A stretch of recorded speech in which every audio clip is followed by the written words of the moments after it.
just quickly introduce you, Rich, to those who are new here, may not have been around or seen you speak at any of those other conferences. So Dr. Richard Hanna is an assistant professor in the marketing division at Babson College.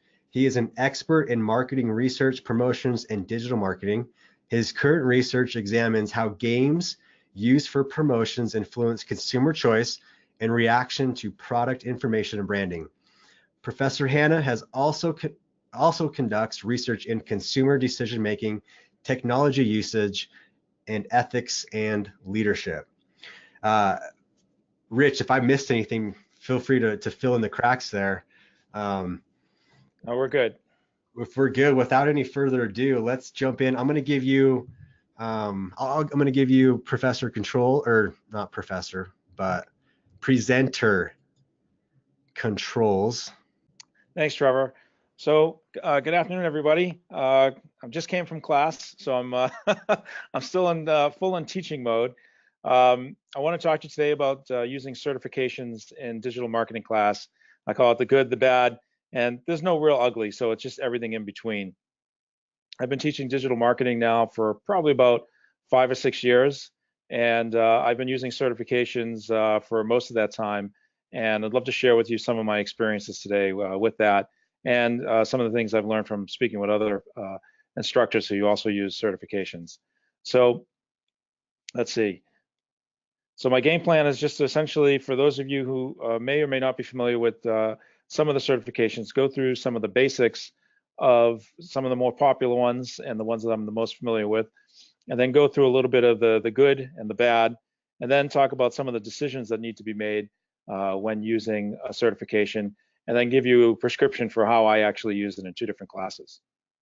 And then love to hear feedback or your questions you may have. Okay, so first, the basics. A certification is essentially some kind of training content developed by a professional organization such as Google or HubSpot, Hootsuite, or even Facebook, Twitter, and others. Typically, it has a test at the end, and you're given a certification as proof of completion, successfully completing the test, and that would represent your understanding of the material. So as again, it has an online exam. And then typically these focus on a specific skill. So if it's from HubSpot, they go through a variety of different things that are related to inbound marketing. If it were Hootsuite, it'd be focused mostly on social media and using their Hootsuite tool. For Google, they have different things for AdWords and others.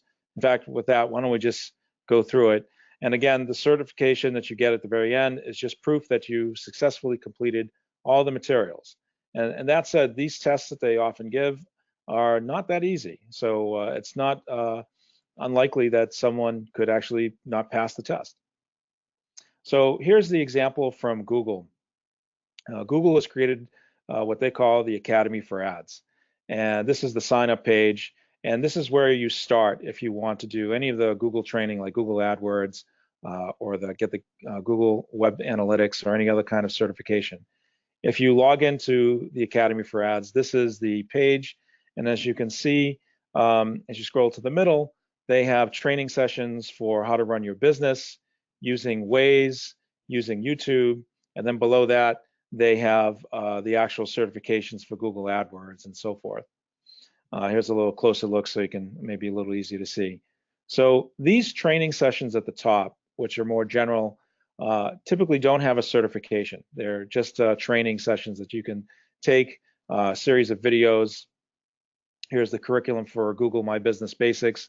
And you can see there's a series of videos, and the total training here is a little under an hour. In this particular case, they do have an assessment, but not all of these trainings will come with an assessment. Sometimes they're just simply the training sessions. If we go back to the certifications that most people are familiar with, such as Google AdWords, I'll show you the curriculum for this. This one's a little bit longer, so as you can see by the time that's listed by each topic, this is definitely a much more involved training session. It's a series of videos. And then at the very top, once you're done, you can take the Google Fundamentals Assessment. And this might be about 40 to 50 questions, or it might be longer. They've changed it a few times. And students who participate would have to get at least 80% correct to be certified. Now, going on with Google, they also have other certifications: Google Ads Display, Google Ads Mobile. And if you were to click on one of these, you'll notice that Google AdWords Fundamental is actually a requirement. So for some of these other certifications, you actually have to start with the AdWords. And so depending on your course, you can really give a very specific or identify a very specific training. But keep in mind that if you want to get into something more in depth, there may be multiple parts. And these things could actually get to be pretty long. Let's take a look at HubSpot.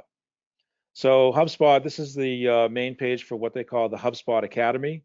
And if you actually scroll down to the bottom of this page, you'll see that they also have a variety of training certifications and just one-shot videos that you can watch. Here's their full curriculum, and the material at the top, which has white boxes.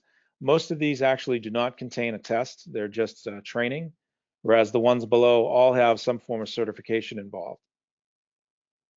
So I'll give you an example. One that I've used frequently and I like a lot for giving students sort of a big picture of all of digital marketing is HubSpot's inbound marketing certification course.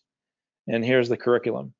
So you can get a sense for how many videos are in each stage, what are the different topics, and roughly how long. This is approximately, I believe, a 3-hour commitment in terms of watching videos. The nice thing about HubSpot also is they have a PDF you can download of all their slides, as well as a transcript. And I would say the quality of their videos are very, very good in terms of their keeping your attention and engagement. Here's another one that I'm also using recently called the social media certification. So now this one is more specific to social media strategy, and you can see by the curriculum, and this has a wide range of topics. And when you look at this, you also might note that this could be an entire course, but note that the videos, some of them are short and some of them are longer. And that's one of the challenges that we'll talk about in a few minutes, is to what extent do you use this as a course complement versus a substitute, and how do you make sure that this doesn't replace you, so to speak. One more I want to show you very quickly is Hootsuite Academy. Hootsuite is specifically a platform for managing multiple social networks all in one place. So instead of having to log into Facebook and Instagram and LinkedIn and all these social networks separately, a company could use Hootsuite and log into all of them at once and plan their messaging across multiple platforms simultaneously, which is pretty cool. They also have a variety of courses, and the one in particular that's great for using in the classroom would be their platform training, which is free.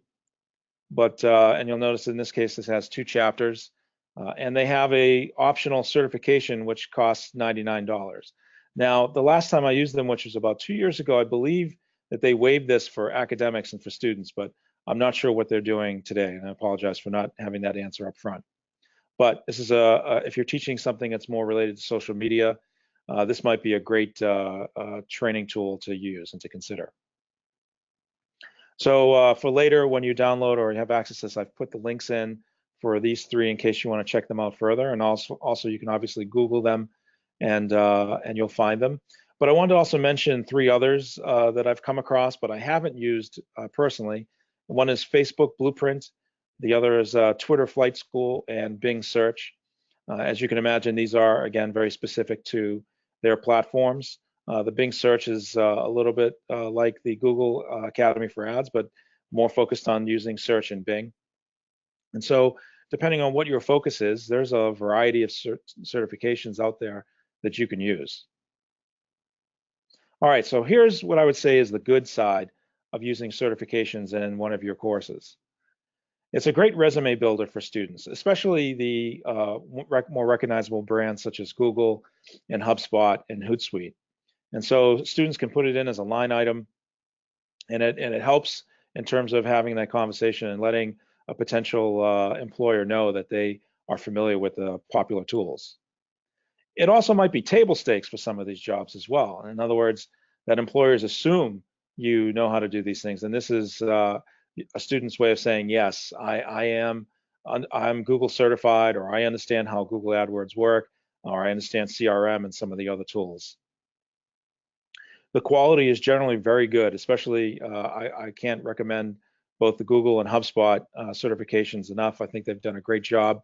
There's lots of YouTube videos out there you could watch to learn how to do a lot of these tools, but they have taken they have some very good training in the videos that they actually provide on these different platforms.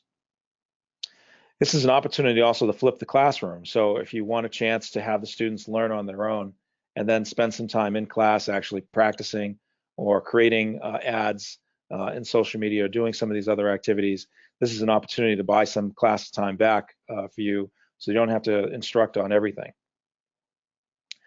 And maybe that's the last good point, is it's not you.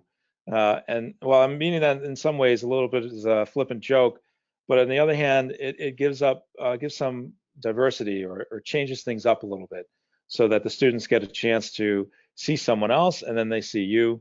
And so it's a nice way of changing the pace. And there's a little bit more goodness than that. You can actually use these to improve your own knowledge. So whether you use this in the classroom or not, I would highly recommend going through some of these certifications, because when I was first learning how to teach digital, I went through all of these things, and it helped my knowledge quite a bit and gave me some great ideas of things to do in the classroom and improved my confidence when I was first learning to teach. And I heard that poll earlier that most of the audience has been teaching digital for less than 3 years.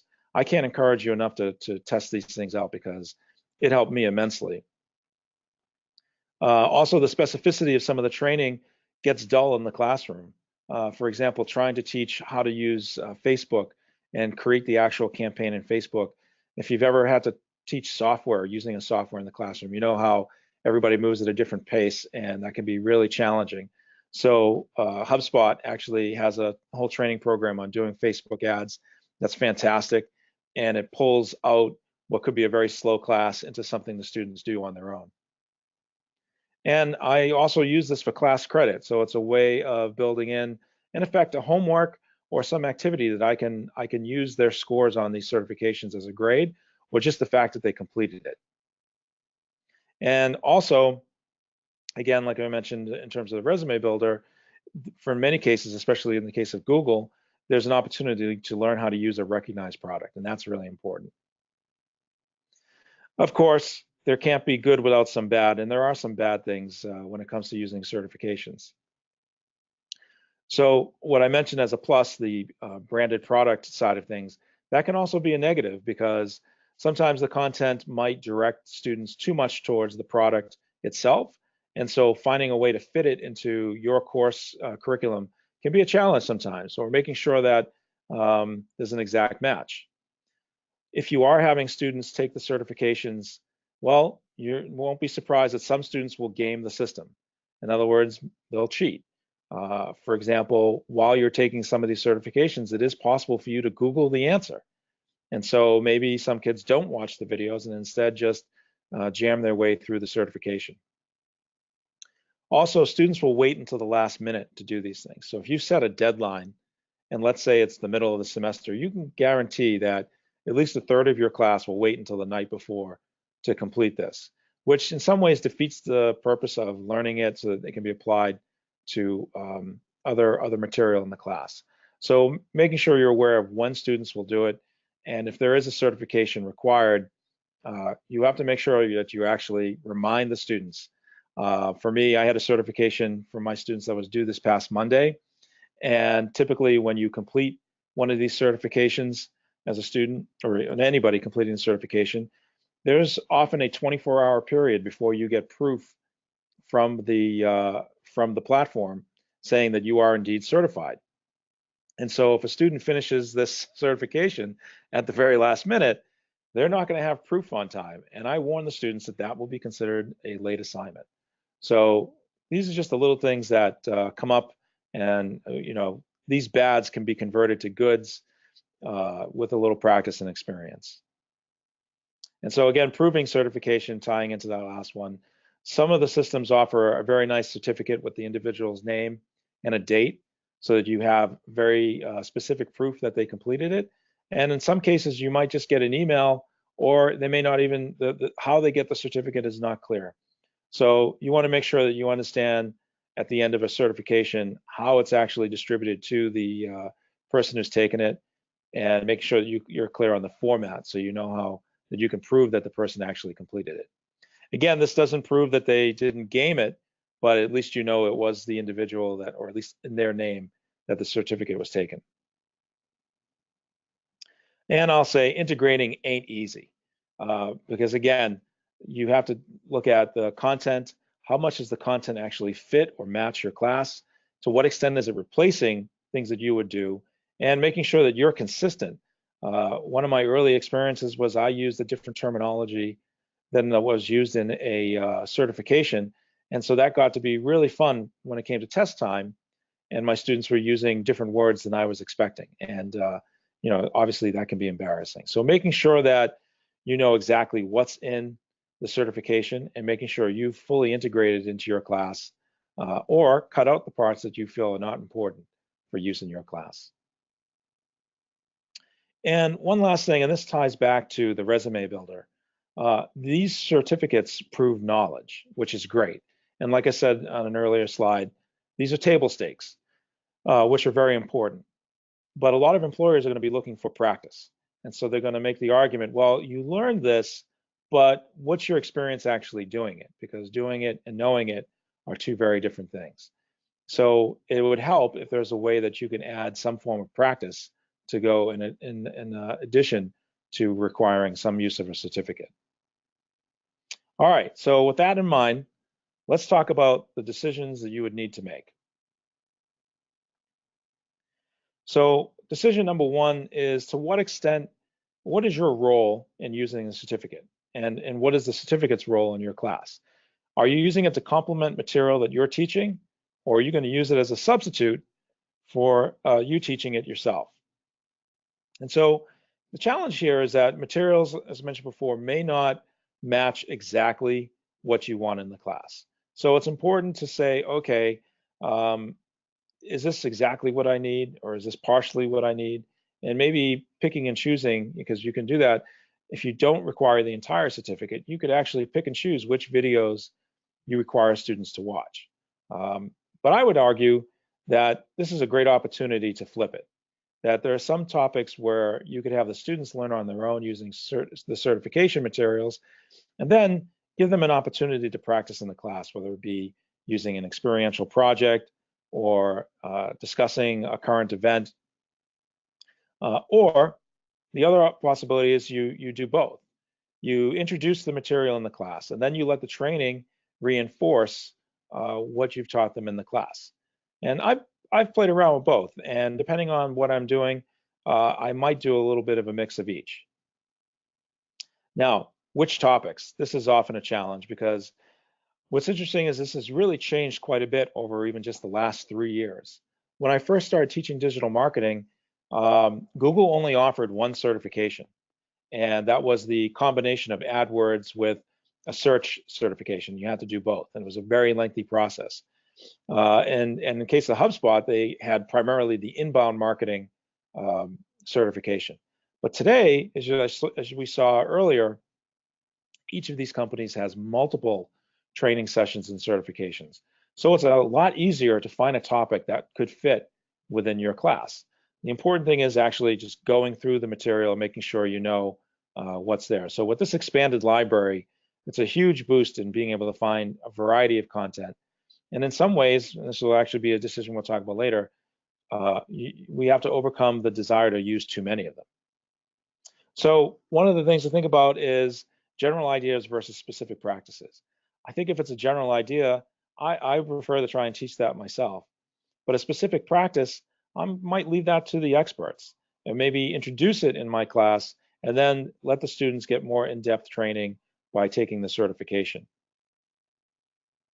The other thing to be thinking about is a lot of these certifications are oriented around either social media or search or general digital marketing.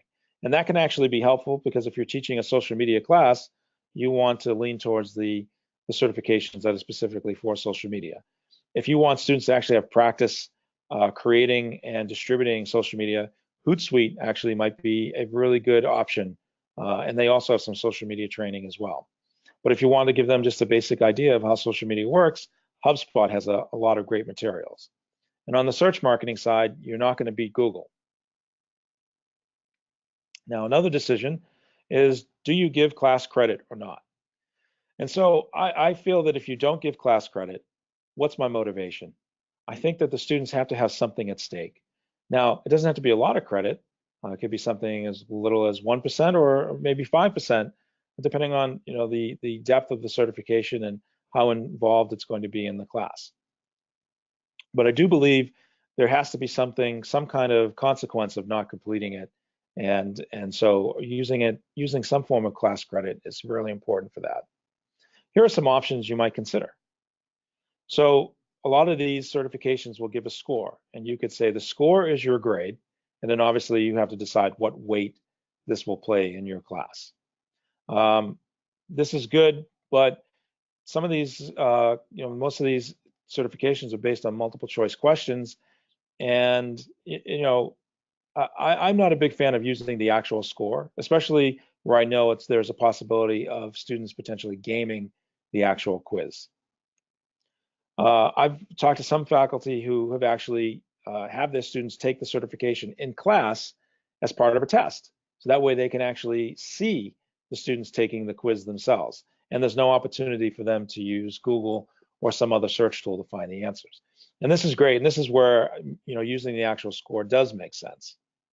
The challenge here, though, is that some of these certifications may last longer than your class length. And so you have to weigh in how long it actually takes to do the certification and how much class time you have to allocate to it.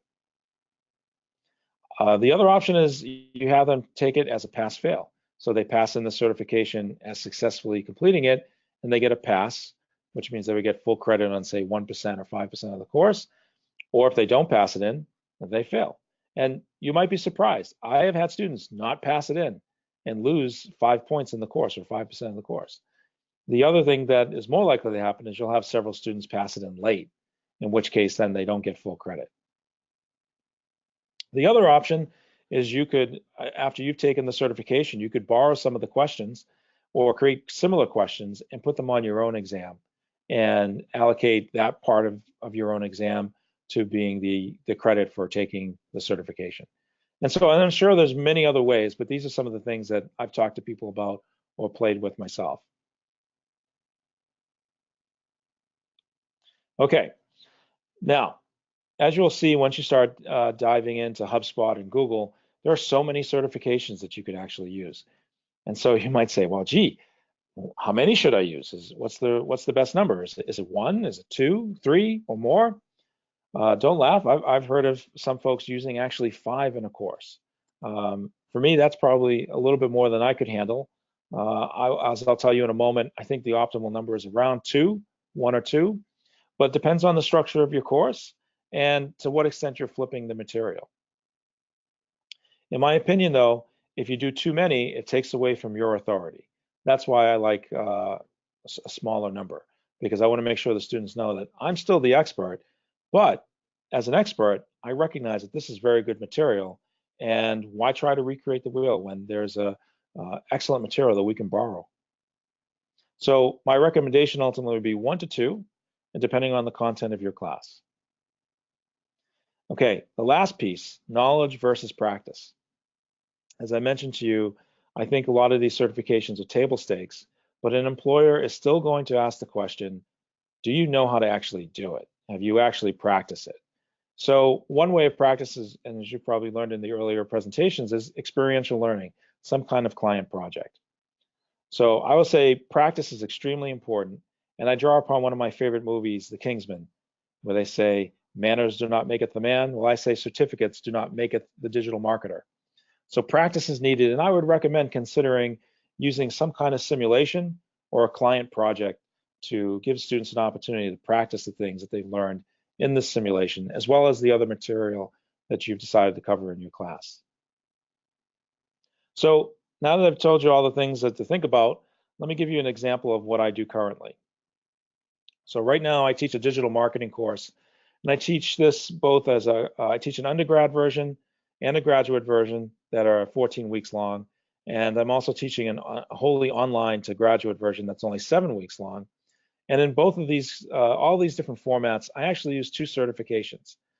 I use the HubSpot inbound marketing and the Google AdWords fundamentals, which is just the first half of any of the Google total certifications. And I typically will introduce the topics that are talked about in these certifications in class, and then use the certifications to give them a more in-depth training that's flipped outside of the classroom. Each of these certifications I make worth 5%, and I make them pass-fail. So you have to show proof that you've completed the certification, and you get 5% automatic. And if you don't show proof or you're late, then you get less than 5%. And then just as a, just to make sure that everybody is being honest, I will include a couple of questions on the exam that are similar to what I've seen on these different certifications, just to see whether the students are keeping up to date. Now for practice, this is going to sound like a shameful plug, but I do actually use the Stukent Mimic Pro, and I've been using that since as long as I've been teaching digital marketing. If you're not familiar with it, you can check it out at the Stukent website, but it's a great simulation to teach students and give them some relatively risk-free practice at using and running an AdWords campaign and all the things that go with it. And I've had great success using it in conjunction with these other activities. And I will say that students have come back and said, this has been great. I felt more confident when I was on interviews, that I knew all the buzzwords and I had some experience. I'm also teaching a marketing communication course, which I'm slowly converting into more of a social media focused course. In this one so far, I'm only using one certification, and that's specifically the HubSpot social media strategy. I'm also using their Facebook training, but I'm not doing that one for credit. But that's so that they can learn how to use the Facebook ad tools for use in a client project. Again, I also introduce the topic in class, and then I use the certification to support what I've taught them in the class. It's also pass-fail, 5%, and then I also include some exam questions. And for the first time, I'm actually experimenting this semester with the other Stukent simulations, Stukent Mimic Social. And so check back with me in about 3 or 4 weeks, and I'll give you some feedback on how that went. I'm crossing my fingers it's going to go great, and I'm sure it will. I have played with using and doing actual client projects, and that only adds to the value that students get and the ability to tell an employer that they've had practice. But as you've learned, client projects are both good, they're very good, and they're also a challenge too. So if you're concerned about doing any kind of external activity, then using these simulations is a great start. All right, so my final thoughts. I think I've gone through this probably a little faster than I expected, but I'll say that the good outweighs the bad. I think that using certifications for me has been extremely helpful. It's helped me learn the material faster and feel more confident in what I'm saying in the classroom. I believe the students like having the line item on their resume, but they definitely need practice. And I would say you definitely need to train on these first yourself, not just to learn the materials, but so that you know what the students are going to be doing, and so that you can be prepared for any of the questions that may come up, their ability to get the certification done, passed in, and also just so you can use the material specifically in your class and complement what you're doing. So with that, I'm going to say thank you and open it up to questions. Thank you, Rich. I'm loud and clear, right? I think so. Can you hear me, Rich? Yes, I can hear you. Perfect. Okay, we have some questions that came in for you, and we're going to jump into those about certifications in the classroom. Once again, if you happen to just jump in during Rich's presentation, feel free to use the chat or the question box on your right and ask your questions about certification. So the first one, the question or the certifications that you talked about today, would you say that they would be considered college level, or could they also be used in high school? That's a great question. Yeah, I think they could be used in high school. I think that the level of training is not overly sophisticated. So I think if you're teaching this material in high school, then I would have no problem doing these certifications. I mean, they're meant for a learner, and they're not specific for an age level. So I think they're definitely appropriate for all ages. Great. And typically they're very well done so that they're engaging. Hmm. Fantastic. So with the certifications that you mentioned throughout your presentation, are there any costs associated with any of the ones that you mentioned, or specifically the ones that you would recommend? So Google and HubSpot are my two favorites, and they're completely free. And they're free primarily to drive people to use their content and get familiar with the things that they offer. So I think the quality is great. I think the Hootsuite materials are very good, but they have changed over the last few years their pricing model. So I'm not 100% sure how much is free and how much is charged, and I have not used them in about 2 years, so I'm less familiar with that one. The others often will offer free material, but if you want a certification, you might have to pay for the certification. Great. Do the certifications expire at all? Or once Yes. you, okay, Oh, good. I'm sorry to cut you off. no problem. I should have mentioned that. But that's a great question. Yes, uh, I, I think that the shortest that they'll last would be 1 year, and the longest they would last would be 2 years. So I believe the HubSpot ones used to be only 1 year, but now I believe that most of them are 2 years long. And Google, I don't quote me on this. I think it's 2 years, but it might be only one. And I know that some people might say that's a negative. I didn't include that as either a negative or a positive because I think that's just the nature of this content. It's constantly changing. Mhm. And so realistically speaking, if you want to be able to say you're an expert and you're certified, to stay up to date, you have to refresh at least every other year. I think it's a must anyways. So That's definitely, I think the 2 years is, I think, pretty common. great. Rich, what courses do you specifically offer in conjunction with certifications? I guess maybe what's the course name or subject? Yeah, so the two courses I mentioned in the deck, digital marketing, and that's what it's called. And there's a undergrad and a graduate version of those offered at Babson. And now we also have a graduate online version, which is 7 weeks long, which is done it's not face to face. All done through either online presentations like a Brain Shark, and then there's a few webinars. I think there's three WebExes that students then log into, and I've used the certification process for that, along with the Stukent mimic simulation. And then in my marketing communications class, I'm now using the social media certifications as I'm trying to transition that class to be more social media oriented and less a traditional advertising type class. Great.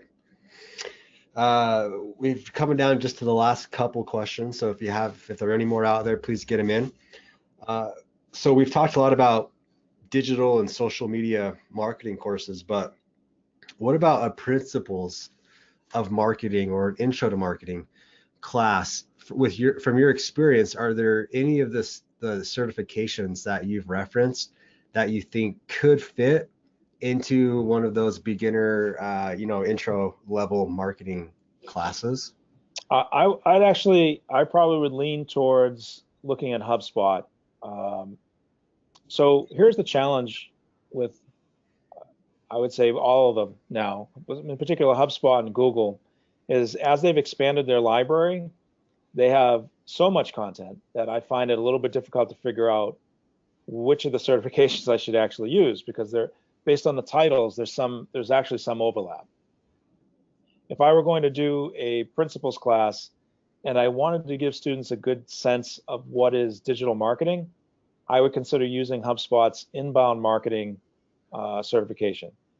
The only thing I have to be careful of is when you go to HubSpot they have an inbound process, which is more about using their actual software and the process of lead generation. And then there's an inbound marketing certification, which is more about the process of using content and connecting it to, driving and creating leads. So I like that one because that gives you a flavor for the process of digital marketing. The challenge, though, is that because it's branded as inbound marketing,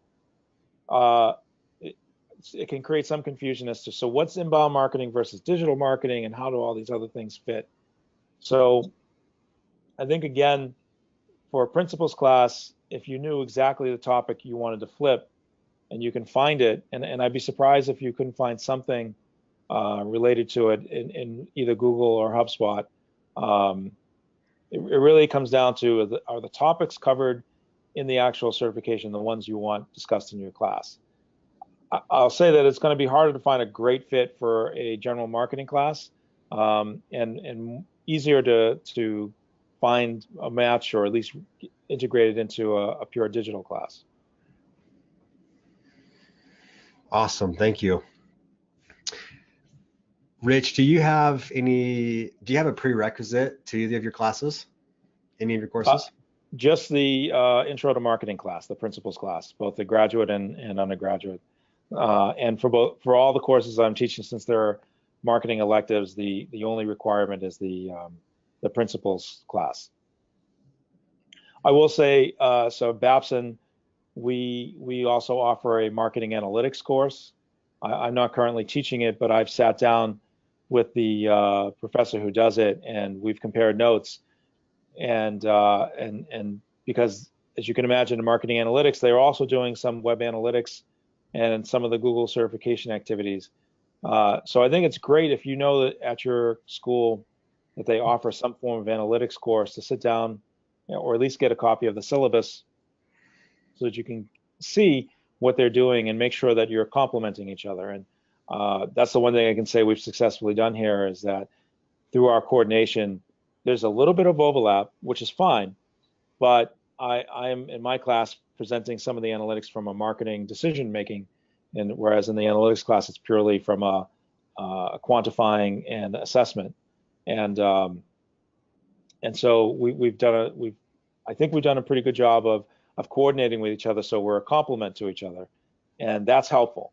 And when I first came to Babson, I did look around to make sure that I knew what other courses were being offered, because you might discover, if you have a info systems group, that they may be doing some social media or some social networking, and you want to make sure that you know what you're doing versus what's being done, and truthfully, adding some of these certifications is a way that you can just distinguish yourself from some other courses. Great. Okay, we're down to our last question, and right. It's an interesting one. Are there any grant programs available that you're familiar with, so students don't have to pay for the certifications that may cost money? Have you heard of any of these programs existing? I don't, but I know that if you call them up, because I know with Hootsuite, I'm fairly certain that if you have a certain number of students and you're signing them up, that they'll waive it for the students. But there's a process that you have to give them the email addresses of who's participating. Gotcha. So it can't be some random person getting a free certification. So yeah. I recently tried to see if they were still offering that, and it's not clear from their website. So I think in all these cases, you have to contact the company directly. Excuse me. You probably need to send them an email, but I'd be stunned if they didn't have some form of academic pricing, or typically some kind of free offering for students. Gotcha. We can do a little bit of research on our end too on that, because that is an interesting question. All right, that wraps it up. Rich, thank you so much for sharing with us all how you manage your certification process in your classroom. You've provided some great ideas, enlightened us with some certifications that we may not have been previously familiar with. Had questions coming in about your presentation, if they're going to be viewed, if they can view it after this because they got in halfway through. And to answer that, yes, we're recording all of these, and we're looking at getting these recordings out to you by end of day Friday, so you can kind of dive into them over the weekend. So the recordings and slide decks will be available. Rich, if we want to, if any of your fans here want to reach out to you, how can they find you? Are you a LinkedIn? Are you email? Are you phone? Are you Twitter? Where can we find you at? Where can we? So I'm on LinkedIn. My email address is also in the slide deck, and those are the two best ways. I'm on Twitter, but I'm almost embarrassed to say I have such a low following. I haven't engaged in Twitter as much as I have in LinkedIn and just email in general. You can also call me at Babson, but I think if you shoot me an email, I'll happily call you right back. And that's probably the easiest way. Great. That's what we'll do. Email, LinkedIn. All right. Thank you, Rich. Have a fantastic afternoon. You too. And go Red Sox. Yeah. Great. All right. Take care. Yeah, we'll see you, Rich.